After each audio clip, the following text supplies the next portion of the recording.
Welcome back to the Ryan Harper Show. Today we have a bunch of new stories to go over. Of course, we got some stuff from Fox News, we got some stuff from ABC News, and we also have some stuff from Newsmax today. So let's go and get directly into it. Thank you for subscribing, thank you for liking, thank you for watching these videos. It helps us out. And let's get right into it. So, the first story we have today is coming from ABC News, and it says that Biden says that he is returning to the campaign trail next week as calls grow for him to step aside. The man should step aside. I've said this already. I've literally told everybody that he needs to step aside, okay? Look, he's old. He's 81, and if he serves another 4 years in office, he's going to be 84 by the end of that term. That is too old, okay? And he's clearly showing signs of cognitive failure. I mean, we saw it completely in the debate. Come on, you have to point it out, even if you are like the biggest Joe Biden supporter. And many people who are Joe Biden supporters and who are his friends and his family are now coming out and saying, you need to drop out Joe, because clearly this is not working out for you. So it's just that simple. That's all I'm going to say. Now, the description goes on to say, President Biden said on Friday that he would return to the campaign trail next week as he contends with the fallout from his COVID-19 diagnosis and growing calls from Democrats for him to bow out, which he should, like I just said. And so many people are calling for him to drop out right now. I mean, it's not just me. It's so many people. It's overwhelming. Like, every single Democrat is, like, coming out now and, like, saying, Joe Biden, you need to drop out. Please, you're just not stable. You're not mentally there enough to be president. You have to step out and let someone new run. There's so many good options out there. There is so many good candidates out there, but you have to let them run, and you have to get out of the way in order for that to happen. RFK Jr. is one of my favorite candidates. I'm voting for RFK Jr. in this election. I'll endorse RFK. I endorse RFK Jr. fully. Okay, I'm not voting Biden this election. I'm not voting Trump this election. I'm voting RFK Jr. And I think he will win, and I think he's going to be the best possible candidate to run this country. I think genuinely he's going to heal the divide of this nation, and he's just going to make things better for our lives, our day-to-day lives, such as the economy, housing crisis, the healthcare crisis, the mass poisoning going on right now from our government. They're poisoning us with our food, and even with clothing. Clothing can have nasty chemicals in it that can leach into your skin. It's terrible for you, and we need to deal with those issues. No one's talking about those issues except for Robert F. Kennedy Jr. So that's who I'm voting for. Just to get it out of the way. Now let's continue reading this. I know I'm a little bit behind here. Joe Biden, I believe, said in a statement, in quotes, I look forward to getting back on the campaign trail next week to continue exposing the threat of Donald Trump's Project 2025 agenda while making the case for my own record and the vision that I have for America. One where we save our democracy, protect our rights and freedoms, and create opportunity for everyone. That's what Biden said in the statement. Oh boy. Look, I've said it and I'll say it again. There's a 3-phase plan going on right now. Phase 1 is to get COVID so they can hide him from the public. I said this on the last video. Okay, you know my opinion. You know my stance. Stage 2 is to drop out of the race. To say, look, here's the thing, guys. I know I said I was going to go for it. I know I said I was going to be the president and we were going to win. But here's the thing. I have taken a step back and I see now that there's no chance for me to win. There's literally 0% chance of me winning. So now I'm going to do the right thing and let some new people run. Okay, let people who actually are cognitively there run. Let's lead a new generation into politics. Let's have a new generation run for office, and let's have a new generation bring real change to the people. Okay, I clearly failed. Okay, he's not going to admit that. He's not going to admit that, okay?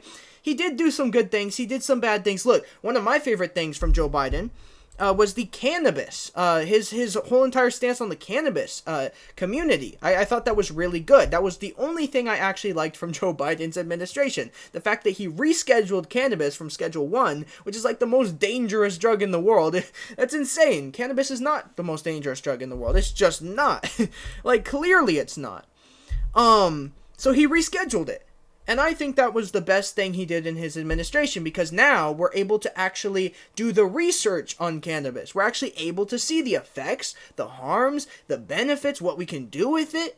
So that, Joe Biden, is what we need to focus on. The next story we have coming from ABC News once again today, it says that some DNC delegates pushed to remove Biden from top of the ticket.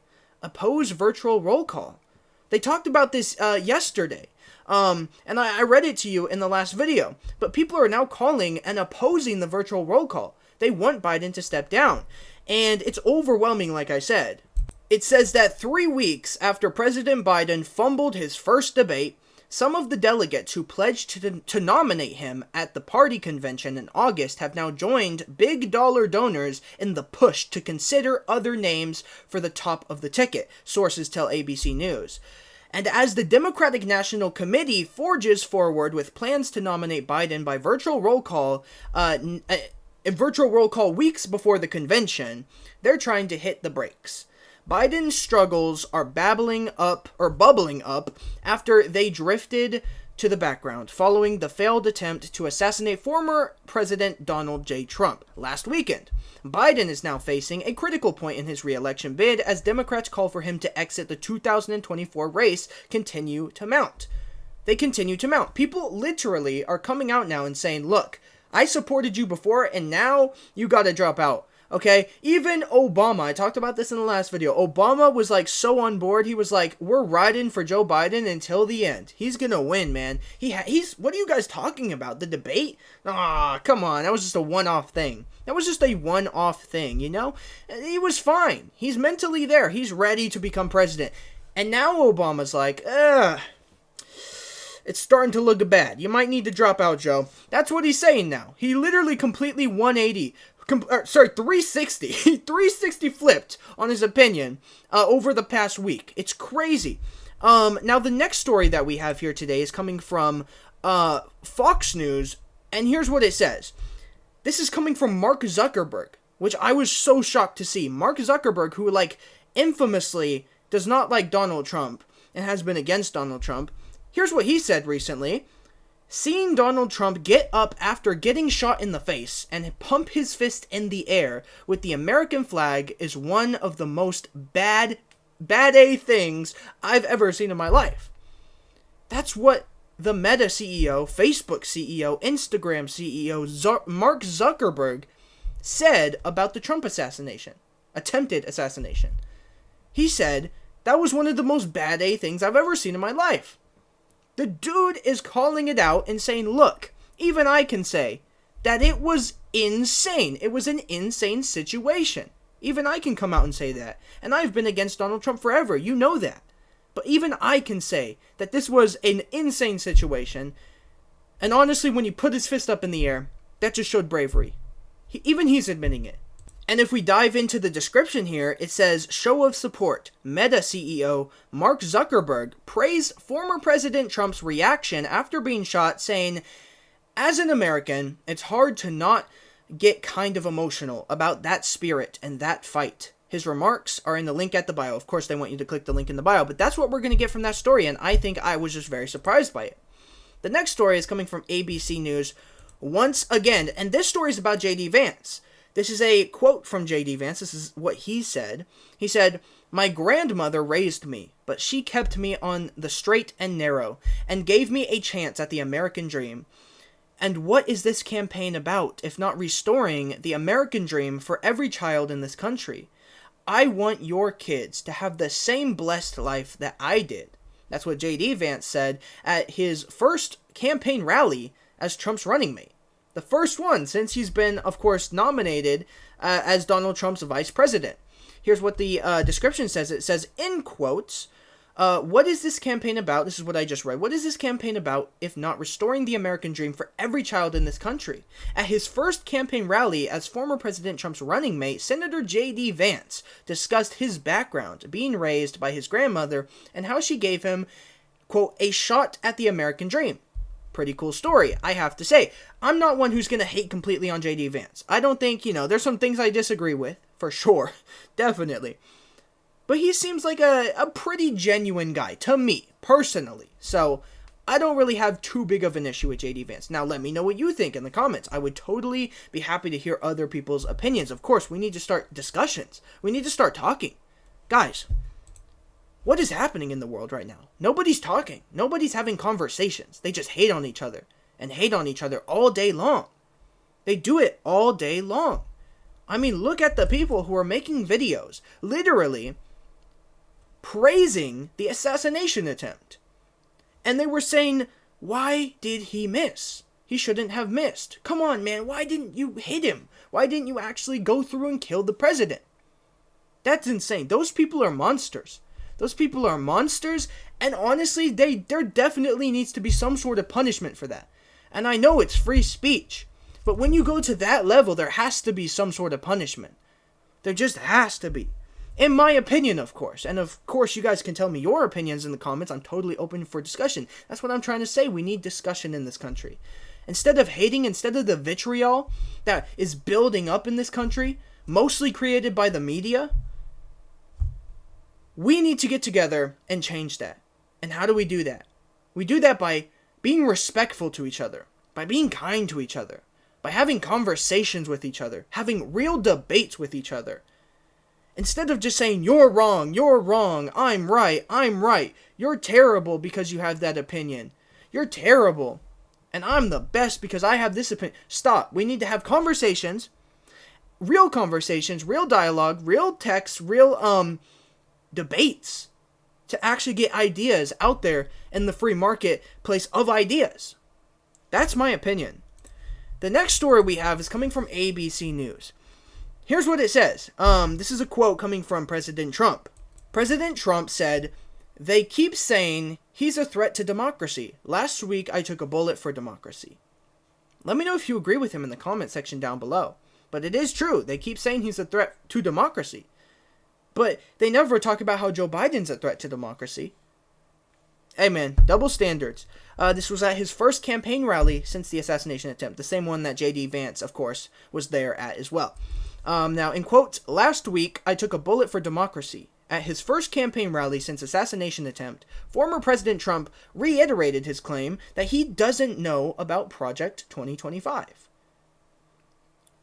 He also said they doesn't know who Project 2025 are, but admitted that he knew some of the people involved in it.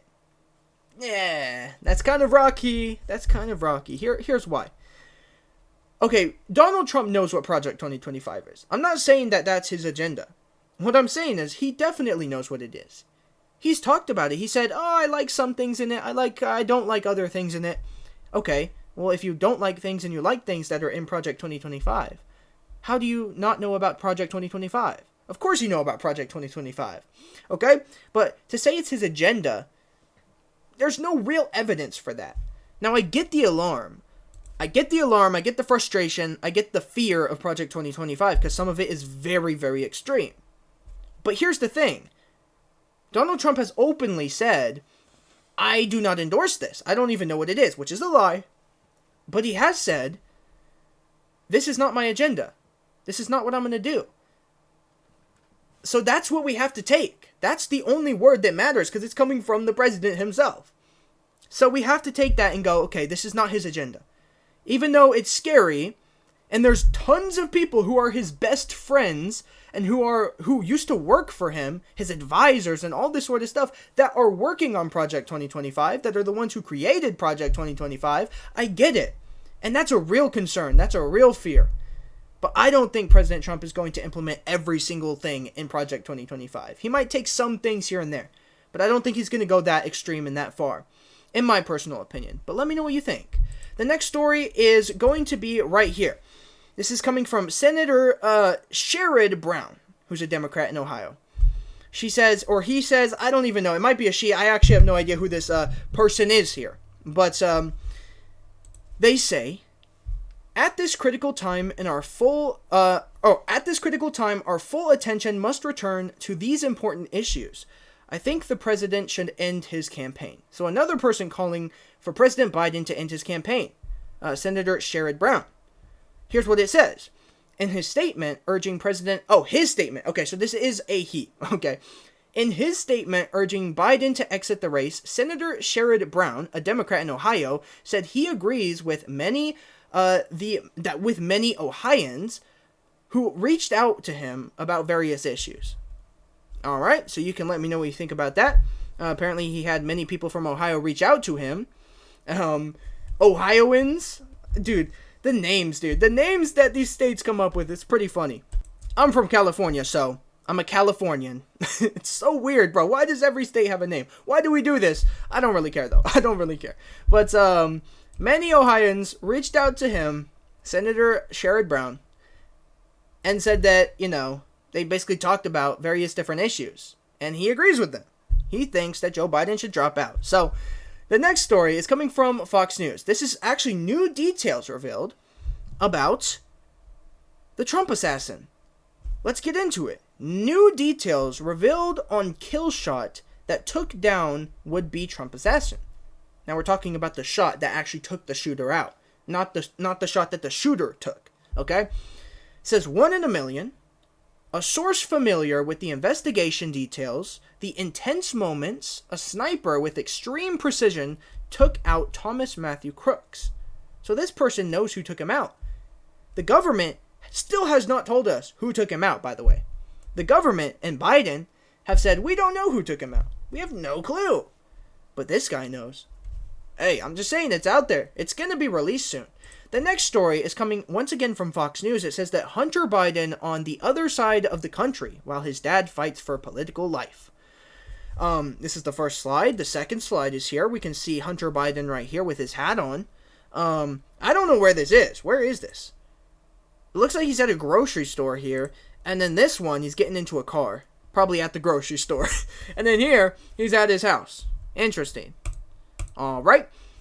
And if we read the caption here, here's what it says. It says that Fox News exclusive photos show Hunter Biden in Los Angeles, while his father, President Joe Biden, remains hunkered down in Delaware, fighting to keep his campaign moving forward. He's hunkered down. Yes, he is hunkered down, man. He's hunkered down because they're hiding him. We're on phase 1 of getting a new candidate, getting a new nominee. We are on phase 1. Phase 2's coming real soon. By this weekend, they said. Okay, so it should be interesting to see what happens here.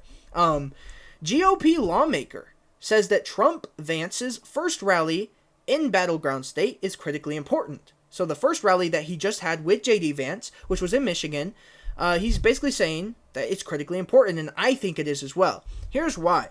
Because we're fresh off of a attempted assassination on Trump. And since we're fresh off of that, he's having another rally? Dude, that must be scary. That must be scary for Trump. It must be scary for J.D. Vance. It must be scary for the entire crowd, for his entire family. Because he doesn't know if there's going to be another attempted assassination attempt. And hopefully not. Because that would be terrible. The first one was already terrible. And the people calling and saying that it is a good thing that this Trump attempted assassin was trying to kill Donald Trump is insane. Those people are insane. We need to condemn them in the biggest way possible. We need to condemn that idea in the biggest way possible. Because it's a sick idea. It says the front runner, okay, so the front runner for Michigan's GOP Senate nomination, former Representative Mike Rogers, says that Trump and Vance will assure voters that their policies will, quote, make your lives better. Okay, so he's going to try and convince voters, essentially, that Trump's policies and J.D. Vance's policies are going to make our lives better. Will they? I don't know, man. You got to let me know in the comments what you think.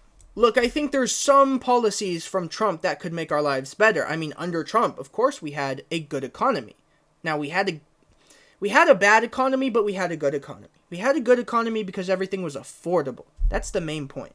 Everything was affordable under Trump. Nothing is affordable under Biden, including housing, which is impossible now for this generation. The next generation, literally 0% chance of getting a house ever in their life at this point. Unless we fix it, which is why we need to elect Robert F. Kennedy Jr. so he can fix the housing crisis. Because BlackRock, companies like BlackRock, State Street, Vanguard, all these companies are buying up all the S&P 500s. And they're also buying up all of our homes, our single-family homes, which is driving prices through the roof. They're able to control how much they sell for. It's literally a monopoly. We need to stop it today. Now, the next story is about Joe Biden again, but this is a quote coming from Vice President Kamala Harris. Here's what she said. This is what she had to say. She said, "We know which candidate in this election puts the American people first. Our president, Joe Biden." All right. The same guy who's literally just being like, our economy is great even though everyone's struggling. Even though everyone's going through hardships. Even though nobody can afford anything. He's the guy who's helping American people. He says, what do you guys mean? What do you guys mean, Jack? You saying you can't afford things? Come on. Economy's doing great. Inflation's down. That guy's saving America, man. He puts the American people first. The same guy who took our tax money, by the way, and sent it to other countries, to other leaders, instead of focusing on the issues that we have here at home, which are many, many, many issues that just go unnoticed because we're focused on other people's issues. It doesn't make any sense. Let me be clear. This is the description, by the way. This is not me talking. Let me be clear. As Democrats debate over whether Biden should be their candidate, Vice President Harris has called with the party's top donors. So she had a call with all the party's top donors, and what she told them is at the link in their bio. Clickbait, man! Always clickbaiting us. It is what it is. Rapid fire, let's go through some of these stories. We got some Newsmax now. We haven't had Newsmax on the show yet, because this is only episode 2. Newsmax, report, Biden is still bitter about Hillary in 2016. Is that true? I don't know. Let's read the caption. It says Joe Biden is still bitter about feeling pushed out of the 2016 presidential race in favor of Hillary Clinton. Sources say those feelings have risen again, as many Democrats have called for him to leave the 2024 race. He feels like he's being pushed out, essentially, is what they're trying to say. I don't know. Where's the proof to that? Who's saying that? You have to read it at newsmax.com. This is what they do, man. They can never give you any information. It's kind of crazy. Oh, man. I just want to go over there and read it, but we don't have time for that. You guys can do that on your own time, though. I'm just giving you the headlines, essentially. The next one is Pelosi. Don't anoint Kamala if Biden quits the race. That's what she said? That's what she said. Former House Speaker Nancy Pelosi, a Democrat of California, privately told Democrat colleagues that she favors a competitive open primary process if President Joe Biden ends his campaign. Now, this is what they're trying to say Pelosi said. She said that she doesn't want him to anoint Kamala. She doesn't want them to anoint Kamala if Biden quits the race. Once again, I think we can all agree with that because Kamala has no chance of winning. You know, Biden doesn't have a chance of winning, but Kamala really doesn't have a chance of winning. She has gone up a little bit since the debate because Joe Biden has dropped so much that she is the only option to rise up, but she still can't win by any margin. We need Robert F. Kennedy Jr. to replace the Democratic Party. That's what we need. We need him to replace Biden because the Zogby poll proved that in a head-to-head race against Donald Trump and RFK Jr., RFK Jr. wins. And actually, new polling by Zogby just came out recently and showed RFK Jr. is really going to win against Trump. Like, actually by a pretty good margin now. Like, it was by a little bit before. Now it's actually up. Now he's actually winning by even bigger of a margin. So RFK Jr. can win, totally. Now, the next story we have is ABC News. Former President Trump and J.D. Vance hit the campaign trail for the first time together. This is, once again, the Michigan thing, the Michigan rally that we were just talking about earlier. But let's see what they have to say, ABC News. They say former President Trump returned to the campaign trail in the battleground state of Michigan, days after accepting the Republican nomination for president at the party's convention for the third time. This time, though, Trump was joined by his running mate, Ohio Senator J.D. Vance, for his first time at the campaign rally. It marked the former president's first rally since his assassination attempt in Pennsylvania last Saturday. And here's the next news we have, and it's coming from President Trump. Here's what he said. He said, "We will make America wealthy again." This was, of course, at the convention, I believe. And at the convention, he said, "We will make America wealthy again. We will make America strong again. We will make America proud again. We will make America safe again. And we will make America great again." That's what President Trump said. He said, "One glorious nation." Just 1 week after a suspect opened fire in an attempt to kill him, which was insane, by the way, and should be denounced in every possible way, Trump delivers a powerful message of resilience on stage to thunderous cheers from American voters. That's true. The crowd was insane. The crowd at the RNC was insane all 4 days. All 4 days, they were hyped. All 4 days, the energy was there. The people were there. That's what I'm going to say. And I'm not even a Trump fan. I'm not even a Trump voter. I'm not going to vote for Trump. I'm voting for Robert F. Kennedy Jr. Okay? But I have to admit it. The crowd was insane. I just got to say it. And the last thing we're going to end the show off today with is going to detail us some photos from the RNC so we can see what happened. We can see some historic photos from this RNC 2024 convention. And here's what it says. It says, "See it. Some of this week's most iconic moments were caught on camera. Historic highlights from the Trump assassination attempt to the RNC. See more of this week's most iconic photos." So this is this week's most iconic photos.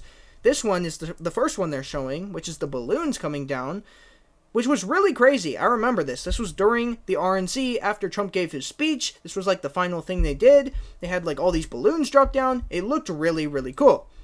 Here's a picture of Trump handshaking with J.D. Vance, his new vice president. By the way, let me know what you think about J.D. Vance in the comment section down below. Okay. I actually didn't see this. I think it was a governor, though. I could be wrong. I heard about the story, but I didn't see the clip. I didn't watch this part, but that's actually really funny that they brought their dog. That's really funny. Here's J.D. Vance giving a speech. Donald Trump walking down the stairs here. Oh, wow, that is actually a legendary photo with, like, the shadow here. I can't even lie, dude. That's a nice photo. We got a photo of President Trump here, or President Biden. Oh, no, I'm turning into Biden. What is happening, man? Oh, no, I said President Trump. Oh, it's over. I gotta drop out. I gotta quit the show, guys. I gotta drop out. We're gonna let someone else take over right now. Oh, man. Okay. The next photo is from the assassination attempt. This is when Trump dropped down to the floor, and the Secret Service agents were literally covering him. They hopped on top of him. They had to rush to the stage to get to him, and that's the blood there. It's just a crazy situation, and this is... Dude, these are some real iconic photos of the week, for sure. That dog is the best one. Thank you guys for watching today's show. If you enjoyed episode 2, and you like it, and you want to see more, drop a like and subscribe to the channel. We're going to post more and more frequently every single day. Thank you guys, and I'll see you on the next one. Have a great day.